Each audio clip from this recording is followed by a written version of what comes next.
الحمد لله رب العالمين وأصلي وأسلم على أشرف الأنبياء وسيد المرسلين وعلى آله وأصحابه أجمعين أما بعد الفصل الثاني مبادئ علم الفرائض ہر علم میراث کے مبادی کیا ہیں؟ ہر علم جو بھی آپ پڑھتے ہیں اس کے 10 مبادی ہوتے ہیں اور اس سے پتہ چلتا ہے کہ یہ علم کیا ہے۔ فرمایا ان مبادئ كل علم 10 الحد والموضوع ثم الثمرة ونسبة وفضله والواضع والاسم الاستمداد وحكم الشارع۔ ہر علم جو ہے اس کے مبادی 10 ہیں۔ الحد اس کی تعریف کیا ہے، والموضوع اس کا موضوع کیا ہے، اور ثم الثمرة اس علم کا فائدہ کیا ہے، ونسبة اس علم کی نسبت کس طرف ہو رہی ہے، بھائی یہ قرآن و حدیث کا علم ہے، اللہ نے بنایا ہے، اللہ نے بھیجا ہے، یا یہ یونان اور ان کا علم ہے، یونانیوں کا منطق فلسفہ وغیرہ۔ وفضل اس علم کی فضیلت کیا ہے، والواضع اس علم کو کس نے بنایا ہے، والاسم الاستمداد حکم الشارع اس کا نام کیا ہے اور یہ کہاں سے مستمد ہے یہ علم۔ اب دیکھیں جی اس کی حد کیا ہے۔ حد تو ہے اس کی تعریف، اس کی تعریف یہ ہے کہ فرائض جو ہے لغت میں میراث هو ان يكون الشيء لقوم ثم يصير الى آخرين بنسب او سبب۔ یہ امام ابو الحسین احمد بن فارس یہ کہتے ہیں، جو کہ لغت کے مشہور امام ہیں اور ان کی کتاب کو مقدم رکھا جاتا ہے، 395 میں وفات ہوئی ہے۔ کہتے ہیں وَرِثْنَاهُنَّ عَنْ آبَاءِ صِدْقٍ وَنُورِثُهَا إِذَا مِتْنَا بَنِينَا۔ ہم نے اچھی صفات اپنے مخلص آبا و اجداد سے لی ہیں اور ہم یہ نیک صفات اپنی اولاد کو میراث میں دیں گے۔ یہ یہاں تک ان کا کلام ہے۔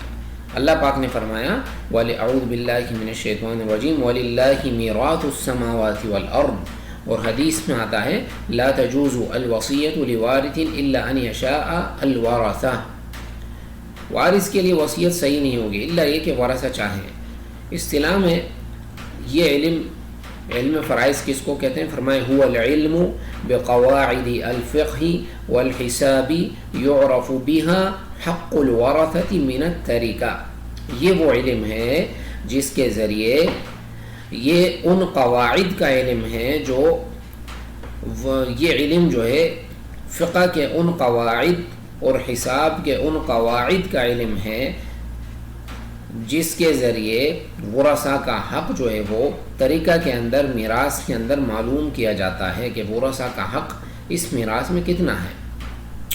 الحد والموضوع یہ تو حد ہو گئی، تعریف ہو گئی۔ موضوع اس کا کیا ہے؟ الوارث والطریقہ، وارث اور میراث یہ اس کا موضوع ہے۔ اس کا ثمرہ کیا ہے، اس کا فائدہ کیا ہے؟ فرمایا کہ ایصال الحقوق من الترکۃ الی ذویہا، اصحاب الحقوق کو ان کے حقوق پہنچا دینا میراث میں سے۔ نسبت ہو اس کی نسبت بھائی کہاں ہو رہی ہے؟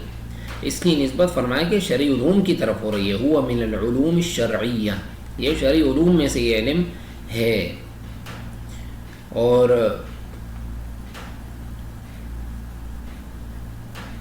اس کا حکم کیا ہے؟ وَنِسْبَةٌ وَحُكْمُهُ وَالْوَاضِعُ اس کا حکم کیا ہے؟ فرمایا کہ فرض کفایہ ہے، فرض کفایہ۔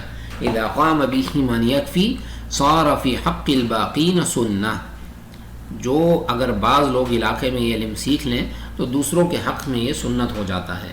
واضعه والواضع اس کا بنانے والا کون ہے؟ فرمایا کہ اللہ ہے۔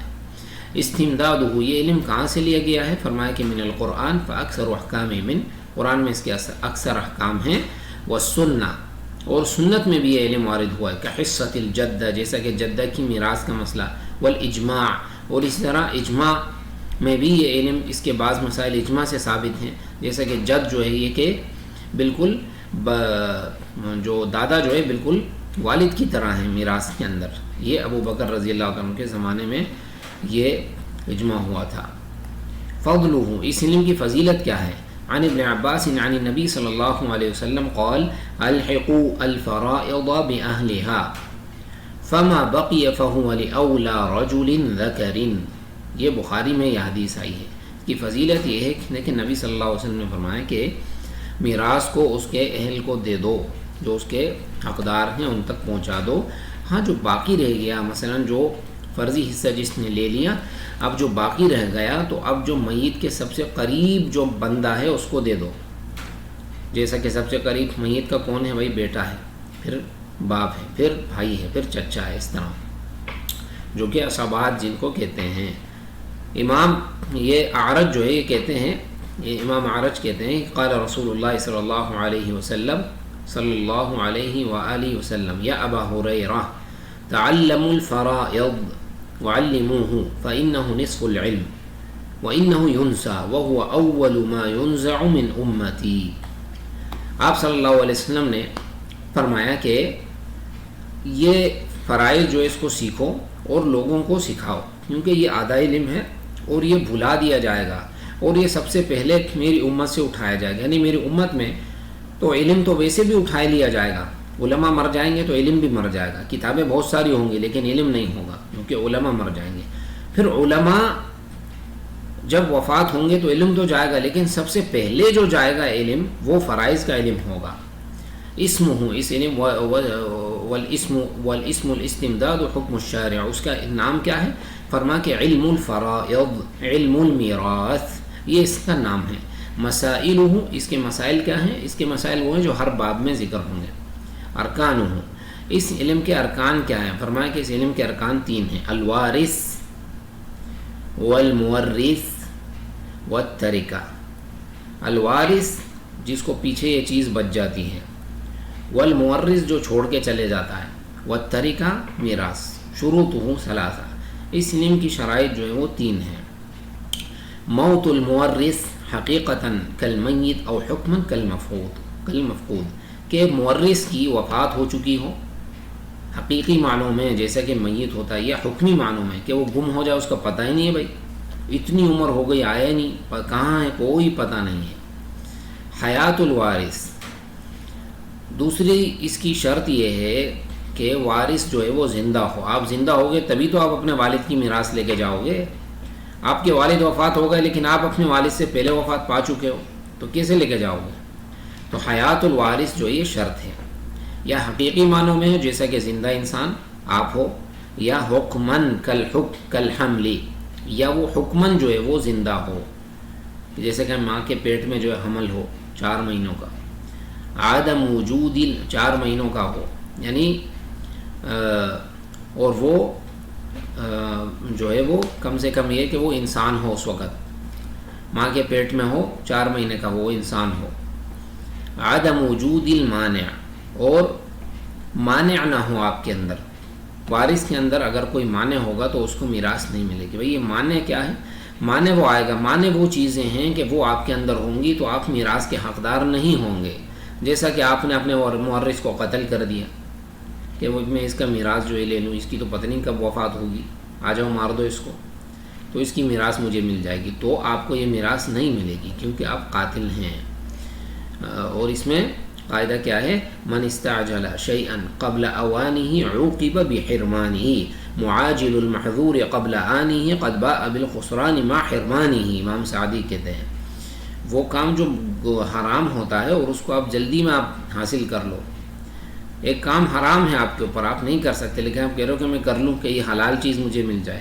معاجل المحظور قبل آنه قد باء بالخسران مع حرمانه، یہ ایک نقصان میں بھی پڑ جائے گا اور محروم بھی اس کو کر دیا جائے گا اس کام سے. جس کام کا وقت ابھی نہیں آیا اور آپ پہلے سے اس کو لے رہے ہیں تو آپ کو میراث سے محروم کر دیا جائے گا. اسباب الارث، وہ کون سے اسباب ہیں کہ جس کی بنا پر آپ کو میراث مل سکتی ہے؟ فرمایا کہ اسباب میراث الورى ثلاثہ کل یفید ربہ الوراثہ وہی نکاح وولاء ونسب ما بعدہن للموارث سبب. یہ 3 ہیں. اسباب میراث الورى ثلاثہ، الورا کہتے ہیں مخلوق کو، ان کے جو میراث کے جو اسباب ہیں کہ جس کی سبب کی بنا پر یہ لوگ میراث مال یہ حاصل کرتے ہیں وہ 3 ہیں. وہ کیا ہیں؟ وہی نکاح وولاء ونسب. نکاح کر لیا ہے تو آپ خاون کے مال جو ہے وہ مر گیا تو آپ میراث لے کے جائیں گے، یا آپ کے درمیان قرابت ہے، رشتہ داری، آپ بیٹے ہیں یا آپ باپ ہیں یا آپ بھائی ہیں، تو یہ جو ہے اسباب الارث ہیں. الولا، اور اسی طرح ایک الولا بھی ہے. الولا کیا ہے؟ عصوبۃ سببها نعمت المعتق على رقیقہ بالعتق، کہ آپ نے اپنے کسی غلام کو آزاد کر دیا، اب وہ غلام نے جا کے کروڑوں روپے کما لیے، بھائی دنیا کا امیر ترین آدمی بن گئے، کل کو اس کی وفات ہوئی، اس کا کوئی وارث ہے ہی نہیں، تو اس کا سارا مال آپ کو ملے گا، اس کو کہتے ہیں ولا۔ اور یہ نسب کس کو کہتے ہیں؟ اتصال انسانین بالاشتراک فی الولادہ قریبۃ و بعیدہ، کہ دو انسانوں کا آپس میں تعلق ہو ولادت کا، چاہے وہ قریبی ولادت ہو یا وہ دور والی ولادت ہو۔ نصف علم کا کیا مطلب ہے؟ نصف علم کا مطلب یہ ہے کہ یہ علم جو ہے وہ یہ علم ایسا قسم، لأن الفرائض قسم من العلوم وبقیۃ العلوم قسم آخر، فرائض بالکل یہ مختلف علم ہے، دوسرے علوم مختلف قسم کے ہیں، اس لیے آدھا علم ہے۔ یہ آدھا علم اس لیے ہے کہ اس کا تعلق جو ہے وفات کے بعد سے ہے، دوسرے علوم کا تعلق حالت حیات سے ہے۔ ہاں، اور اسباب الملک یعنی وہ سبب کہ جس کی بنا پر آپ کسی چیز کے مالک ہوتے ہیں، وہ دو ہیں، وہ ایک اختیاری ہے، ایک قہری۔ اختیاری وہ ہے کہ وہ آپ کوئی چیز جو ہے وہ ما یملک ردہ، جس چیز کو آپ واپس کر سکتے ہیں، اس کو اختیاری کہتے ہیں۔ آپ نے کار خریدی یا آپ کی ملکیت میں آ گئی، اب آپ اس کو واپس بھی کر سکتے ہیں، اس کو کہتے ہیں اختیاری ملکیت۔ ایک وہ ہے قہری، جس کو آپ واپس نہیں کر سکتے۔ آپ کے والد وفات ہو گئے، پیچھے آپ کو جو ہے وہ مال بچ گیا، اب یہ مال آپ واپس تھوڑی کر سکتے ہو کہ یہ میرے والد کو جو ہے اس کے ذمہ واپس کر دو، نہیں، آپ کے ذمہ، آپ کی ملکیت میں داخل ہو گیا، آپ بھلے بولیں کہ بھائی میں نہیں چاہتا یہ مال آپ کی ملکیت میں داخل ہو گیا۔ ہاں، تو یہ اس کی توجیہ، یہ جو ہے اسباب الملک ہیں۔ اور نصف علم کی یہ دو توجیحات یہاں پر۔ تیسری توجیحات یہ ہے کہ باعتبار المشقہ، اس علم کا حاصل کرنے میں مشقت ہے، تکلیف ہے، جو کہ دوسرے علوم میں نہیں ہے، اس لیے اس کو نصف العلم کہا جاتا ہے۔ اور واللہ اعلم وصلی اللہ علی نبینا وسلم۔ اچھا، یہ جو ہے ایک دو باتیں یہ بھی پڑھ لیتے ہیں، یہ میں نے اوپر بیان کر دی، اسباب المیراث الورا ثلاثہ۔ اور اسی طرح اسباب الارث جو ہے وہ تین جو ہیں وہ تو متفق علیہ ہیں، نکاح، ولا اور نسب، یہ آپ نے غور سے یاد کر لینا۔ باقی جو ہے موالات والمعاقدہ، یہ ایسا ہوتا تھا جاہلیت میں، کہتے ہیں کہ تم میرے وارث، میں تمہارا وارث، تم میرے قتل کی دیت دو گے، میں تمہارے قتل کی دیت دوں گا، یہ جاہلیت میں اتفاق لوگ کر لیتے تھے۔ اور امام مالک، امام شافعی روایت اور امام احمد سے بھی ایک روایت ہے، وہ کہتے ہیں کہ یہ منسوخ ہیں۔ وَأُولُو الْأَرْحَامِ بَعْضُهُمْ أَوْلَىٰ بِبَعْضٍ فِي كِتَابِ اللَّهِ إِنَّ اللَّهَ بِكُلِّ شَيْءٍ عَلِيمٌ، جو رحم والے رشتہ دار ہیں وہ ایک دوسرے سے مال لے کر جائیں گے، آپ کسی سے اتفاق کر لو تو آپ کا مال وہ نہیں لے کے جائے گا، یہ منسوخ ہو چکا ہے۔ اور اسی کو ترجیح دی ہے ہمارے شیخ صالح الفوزان نے اپنی کتاب التحقیقات المرضیہ میں۔ اور اسی طرح الاسلام علی یدی، آپ کے ہاتھ پہ کوئی اسلام لے آیا، کوئی کافر ہے، وہ آ کے آپ کے ہاتھ پہ مسلمان ہو گیا، اب کل وہ کروڑوں پتی انسان ہے، کل کو وفات ہو گیا، اب اس کے وارث تو ہیں لیکن کافر ہیں، بھائی کافر مسلمان کا وارث ہو نہیں سکتا، تو آپ کیا کرو گے؟ اور کوئی نہیں ہے تو یہ میراث یہ آپ کو ملے گی، کیونکہ یہ آپ کے ہاتھ پہ مسلمان ہوا ہے۔ اور اسی طرح الالتقاط، الالتقاط یہ طا ہے، یہ الالتقاط، ٹھیک ہے، کسی بچے کو آپ نے روڈ پہ پا لیا، آپ نے جو ہے اس کو وہ کر لیا، پال لیا، بڑا کر لیا، اپنا بیٹا بنا لیا، بیٹا تو آپ کا نہیں ہوتا ہے بہرحال، لیکن آپ نے اس کو پالا ہے، کل کو اس کی وفات ہو گئی، اس کا وارث نہیں مل رہا، اس کا مال بھی جو ہے وہ آپ کو ملے گا۔ تو یہ بعض جو ہے اسباب وہ ہیں جس میں ان تین میں اختلاف ہے، لیکن یہ جو میں نے ذکر کیا ہے یہ راجح قول ہے۔ واللہ اعلم وصلی اللہ علی نبینا وسلم وعلی آلہ واصحابہ اجمعین۔